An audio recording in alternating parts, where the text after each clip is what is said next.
Bonsoir à tous. On est toujours sur la chaîne qui nous permet d'apprendre la langue facilement par Noura.IETF. Donc, dans cette nouvelle vidéo également, on va essayer de faire un rappel aussi très très important qui concerne encore l'harmonie vocalique. Mais dans ce cas, on va essayer d'orienter l'harmonie vocalique vers ce qu'on appelle la deuxième règle qu'on appelle règle particulière de l'harmonie vocalique.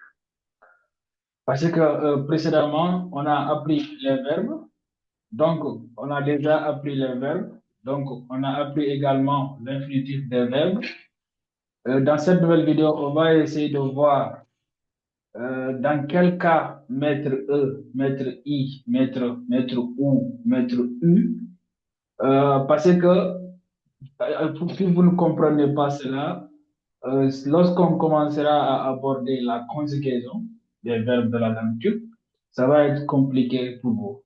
C'est pourquoi on fait toujours une entrée en matière pour que vous compreniez réellement là où on y va. Comme ça, une fois commencé les conjugaisons, ça va être facilité, ça va être facile pour vous. Voilà. Donc, sans plus tarder, c'est ça qu'on va essayer de voir à la suite de cette vidéo.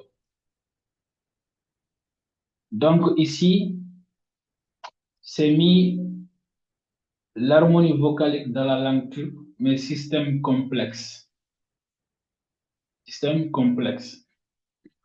Donc, on a mis ici E, I, A, E. C'est des voyelles qu'on appelle des voyelles allongées ou non arrondies. Donc, si on parle des voyelles non arrondies, ce sont ces voyelles-là. E, I, A, E. Donc, E, U, O, ou ça qu'on appelle des voyelles non allongées ou arrondies. Donc, si on parle des voyelles arrondies, ce sont ces voyelles-là que vous voyez ici. Donc, qu'est-ce qui nous intéresse ici? C'est ça.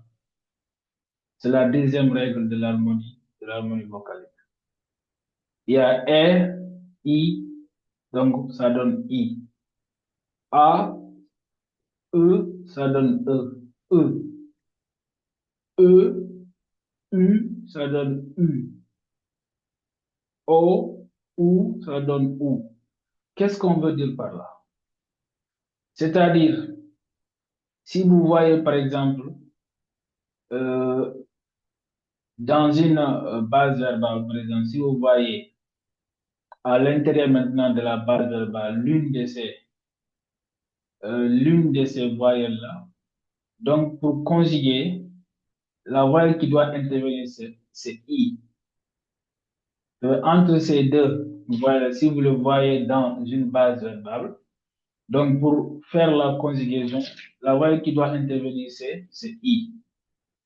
Donc, deuxièmement aussi, si vous voyez dans la base verbale l'une de ces voyelles, soit A, soit E, donc la voyelle qui doit intervenir, c'est E. Et si vous voyez également E, U dans la base verbale, vous voyez l'une de ces voyelles dans la base verbale, donc pour faire la conjugaison, la voyelle qui doit intervenir, c'est U. Donc, ça, il faut essayer juste de comprendre le tableau et retenir le tableau. Parce que ici, juste, il faut comprendre, il faut savoir retenir ce tableau-là. Parce qu'on verra des exemples pour mieux fixer les idées. Voilà. Ça, c'est juste un aperçu qu'on appelle un aperçu global pour que vous compreniez comment ça se passe. Mais on verra des exemples. Chaque cas, on va donner des exemples pour que vous puissiez comprendre. Donc, c'est tout pour cette vidéo. Si vous avez appris quelque chose, n'oubliez pas de vous abonner, de liker et de partager autour de vous. Mais également, surtout, si vous avez des questions, n'oubliez pas de me les laisser en commentaire. Je vous remercie.